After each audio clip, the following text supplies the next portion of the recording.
السلام علیکم ورحمۃ اللہ وبرکاتہ۔ آپ دیکھ رہے ہیں روحانی علم نقش بند چینل۔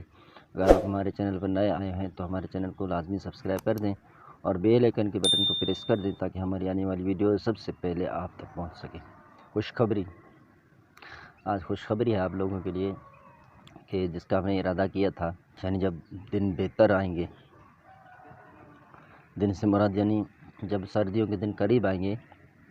میرا ارادہ تھا کہ 11ویں شریف پر کچھ آپ کو تحفہ دے دوں، تو اس تحفے کے حوالے سے میں نے سوچا کہ آپ لوگوں کو تسبیح کے ذریعے جو استخارہ کیا جاتا ہے وہ سکھا دوں، اور سورہ فاتحہ کے ذریعے جو اعمال کیے جاتے ہیں، عاصبی مریض ہو جس پر جنات کے اثرات ہوں، یا کسی کو بچھو نے کاٹا ہو، یا کسی کو سر درد ہو، یا کسی کو پیٹ درد ہو، اس طرح کے جو مسائل یعنی کہ امراض جس مریض کے اندر ہوں، اس کے علاج کرنے کا طریقہ، اور یہ خاص کر جو تسبیح کے ذریعے جو لٹکا کر پھر جو استخارہ کرتے ہیں تو اس کا جو طریقہ ہم سکھائیں گے۔ تو یہ آسان ہے، اس کے لیے ہم 40 دن کا عمل آپ کو سورہ فاتحہ کا کروائیں گے۔ یہ سورہ فاتحہ کا جو عمل ہوگا یہ 40 دن کا عمل ہوگا۔ سورہ فاتحہ کا یہ عمل ہوگا 40 دن کا ہوگا، اور یہ فجر کی سنتیں اور فرض کے درمیان صرف آپ نے 10 منٹ ہمیں دینے ہوں گے۔ اس 10 منٹ میں آپ کو ہم 40 مرتبہ سورہ فاتحہ ایک ترتیب کے ساتھ پڑھوائیں گے، جس کا ہم آپ کو بتائیں، میری نگرانی آپ پڑھیں گے تو خود، ٹھیک ہے؟ تو پھر اس کے متعلق جو مسائل ہوں گے وہ ہم آپ کو عرض کرتے جائیں گے، آپ کو جو مسائل درپیش آئیں۔ تو یہ بآسان ہے، اس میں کوئی پابندی نہیں ہے،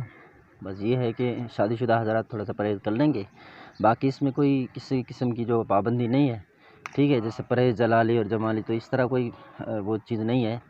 تو آپ یہ کر لیں آسان سے۔ اب یہ بھی ہے کہ استخارے میں ایک تو لوگ کہتے ہیں کہ 100% یہ سچا ہے، تو ایسا نہیں ہے۔ جیسے کہ امیر اہل سنت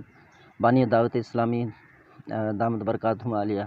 وہ اپنے مریدین کو جب سکھاتے ہیں تو وہ کہتے ہیں کہ بھئی آپ جو استخارہ کر رہے ہیں یہ 100% سچا نہیں ہوتا، ایسا نہیں کہ 100% اسی کو ہی مان لیں، یہ ظن پر مبنی ہے، بس حقیقی علم ہے وہ اللہ تعالیٰ کے پاس ہے۔ اور حدیث پاک بھی ہے نا بخاری اور مسلم کی، یہ رسول اللہ صلی اللہ علیہ وسلم اس کا مفہوم ہے، صحابی فرماتے ہیں کہ رسول اللہ صلی اللہ علیہ وسلم ہمیں استخارہ اس طرح سکھاتے جس طرح ہم قرآن مجید سیکھتے تھے، اور اس طرح یاد کرواتے جس طرح ہم قرآن مجید کی صورتیں یاد کرتے تھے۔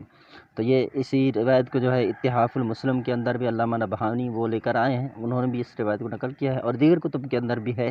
تو ایسا نہیں ہے، یہ استخارہ ہے ثابت سنت سے، لیکن یہ ہے کہ 100% بندہ اسی کو گمان کر لے کہ یہ درست ہے۔ اچھا، بعض لوگ کہتے ہیں کہ جب ہم تسبیح لٹکاتے ہیں تو یہ تسبیح جب ہلتا ہے، یوں آگے پیچھے ہوتا ہے یا یوں ہوتا ہے تو اس کو موکلات ہلاتے ہیں۔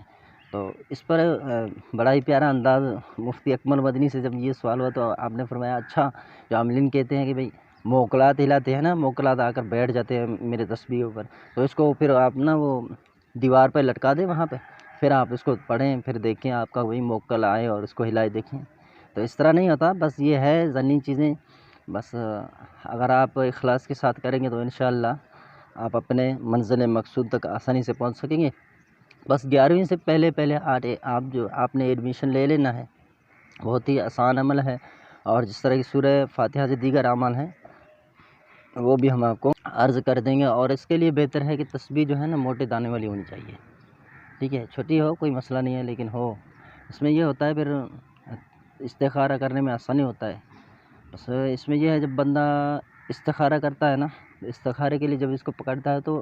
نیچے والا حصہ جو ہے نا جب آپ پڑھنا شروع کریں تو وہ بھاری ہو جاتا ہے، جیسے کوئی اس کو کھینچ رہا ہے، اس طرح بھاری پن محسوس ہونے کے بعد پھر یہ ہلنے لگے گا۔ جس طرح آپ زور سے پڑھتے جائیں گے اتنی تیزی سے یہ بھاگے گا، آگے پیچھے ہوگا یا تو الٹا، اس طرح یعنی کہ یہ اپنا ہاں کرے گا یا نہ کرے گا، مریض کے نام کے اعتبار سے، مریض کا نام اور ان کی والدہ کا نام، استخارہ اس طرح کیا جاتا ہے۔ تو یہ بہت ہی آسان اور سمپل طریقہ ہے،